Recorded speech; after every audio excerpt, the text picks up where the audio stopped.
Hello everyone, तो welcome again in this session. तो जैसा कि आपको पता होगा कि आज के इस सेशन में हम कंप्लीट करने वाले हैं इलेक्ट्रिक करंट डेरिवेशंस, विद्युत धारा के सभी डेरिवेशंस जो कि बोर्ड्स में पूछे जा सकते हैं और पूछे गए हैं प्रीवियस ईयर्स में। क्योंकि और इस चैप्टर्स में मैंने यहाँ पे कंप्लीट डेरिवेशन यहाँ पे कंप्लीट कर दिया है। टोटल नंबर ऑफ डेरिवेशन यहाँ पे आपको 16 मिलेंगे। यहाँ पे 14 आपको शो हो रहा है, बट यहाँ पे आपको नंबर ऑफ डेरिवेशन जो होंगे टोटल 16 मिलेंगे।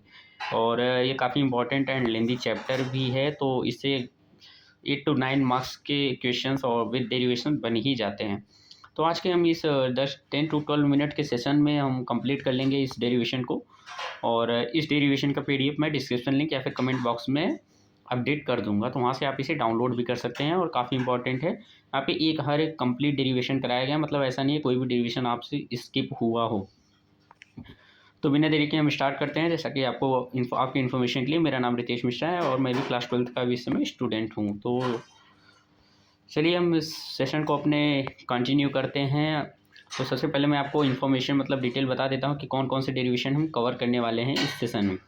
तो फर्स्ट डेरिवेशन हमारा होगा अपवहन वेग ड्रिफ्ट वेलोसिटी की सूत्र की व्युत्पत्ति तथा चालक में प्रवाहित आवेश, विद्युत धारा व अपवहन वेग में संबंध।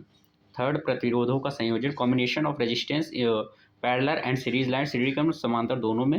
Wheatstone Setu one of the important. गतिशीलता के बारे में भी देखेंगे, ओम का नियम का सत्यापन भी करेंगे।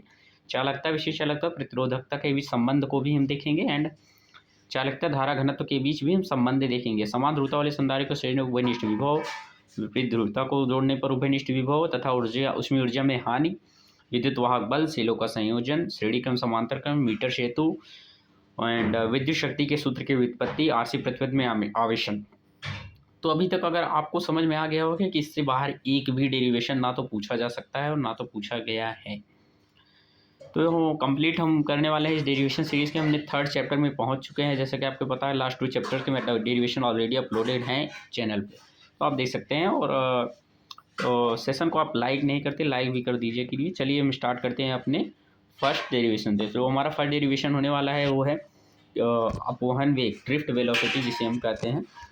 तो ड्रिफ्ट, देखिए अब डेरिवेशन लिखने का मैंने वैसे पे हर एक वीडियो में, मैं हर एक सेशन में वे बताता हूँ कैसे लिखा जाता है। देखिए, डेरिवेशन लिखने से पहले आप एक फिगर बनाइए और फिगर के बारे में थोड़ा सा एक्सप्लेन कर दीजिए 3 से 4 लाइन में।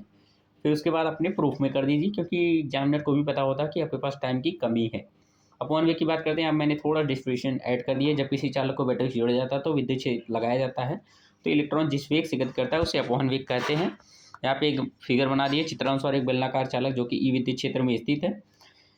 विद्युत क्षेत्र के कारण इलेक्ट्रॉन v अपवहन वेग से गति करेगा। तो हमें टू प्रूफ जरूर लिखना है, क्योंकि कई बार हमारा एग्जामिनर जो होता है टू प्रूफ को देखते ही उसको पता चल जाता है, स्टूडेंट को आता है और वहाँ से मार्क्स दे के चला जाता है।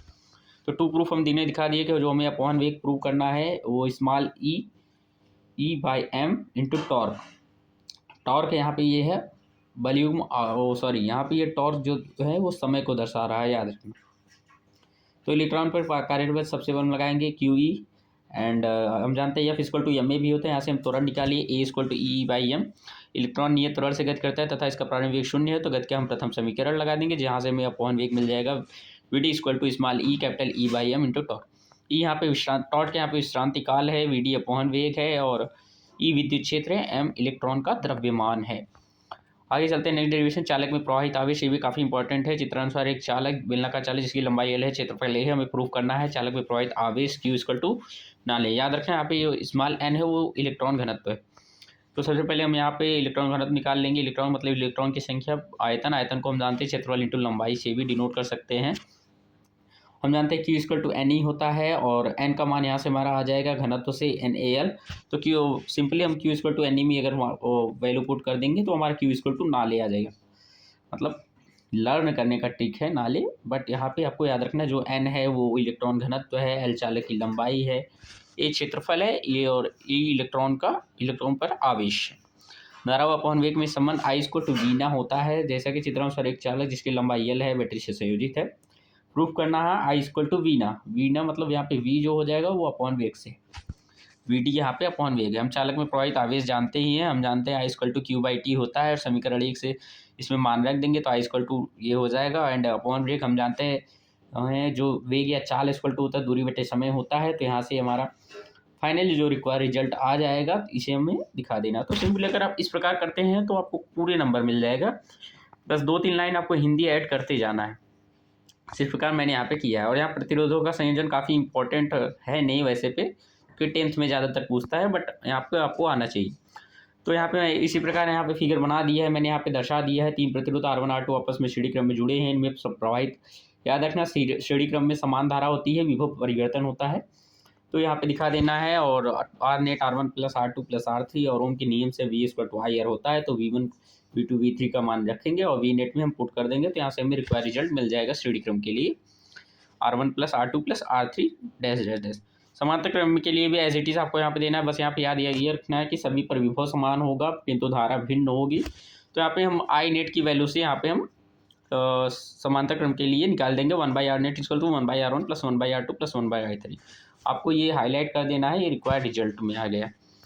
हम आते हैं 5th derivation, one of the important है व्हीटस्टोन सेतु का। यहाँ पे फिगर थोड़ा सा फिगर अच्छा नहीं बना है, बट आप समझ सकते हैं, आप बना सकते हैं। यहाँ पे हमें समांतर चतुर्भुज बना देना है। याद रखने यहाँ पे जैसे चित्रानुसार एक व्हीटस्टोन सेतु समांतर चतुर्भुज ही होता है कि 4 भुजाओं में R1 R2 R4 4 प्रतिरोध लगे हुए हैं, जिसके एक विकट गैल्वेनोमीटर से जुड़ा है तथा दूसरा विकट हमारा बैटरी से जुड़ा है। काफ़ी यहाँ पे देखें, यहाँ पे V विभव, तो यहाँ पे V, अगर यहाँ पे 0 मान लेंगे तो यहाँ पे V आ जाएगा।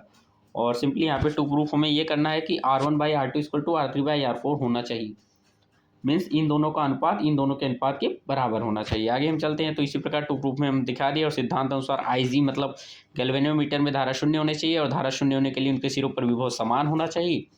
तो हमने मान लिया आपका विभव x है, यहाँ का भी x है, तो यहाँ पे हम सिंपली उनके नियम से इसे डिराइव कर सकते हैं। आपको देख सकते हैं V - x = I1 R1, V - x = I2 R2, I1 R1 = I2 R2। तो यहाँ से एक इक्वेशन यहाँ पे मिलेगा और दूसरी भुजा में भी जब एज इट इज निकालेंगे विभवांतर समझ रहे हो ना, एक सिरे का विभव माइनस दूसरे सिरे का विभव, तो एक जगह का x होगा, एक जगह 0 हो जाएगा। तो यहाँ पे हम दोनों इक्वेशन को जब बराबर करेंगे तो हमारा रिक्वायर्ड रिजल्ट मिल जाएगा। फिर आता है हमारा मोबाइलिटी मतलब गतिशीलता। एकांक विद्युत क्षेत्र में इलेक्ट्रॉन के अपवहन वेग को गतिशीलता कहते हैं। मतलब अपवहन वेग को एकांक विद्युत क्षेत्र में रख दिया है हमने। चित्रानुसार एक चालक है जिसकी लंबाई L है, एक समान विद्युत क्षेत्र में रखा है। टू प्रूफ हमें ये करना है। हम जानते हैं चालक का अपवहन घनत्व जो होता है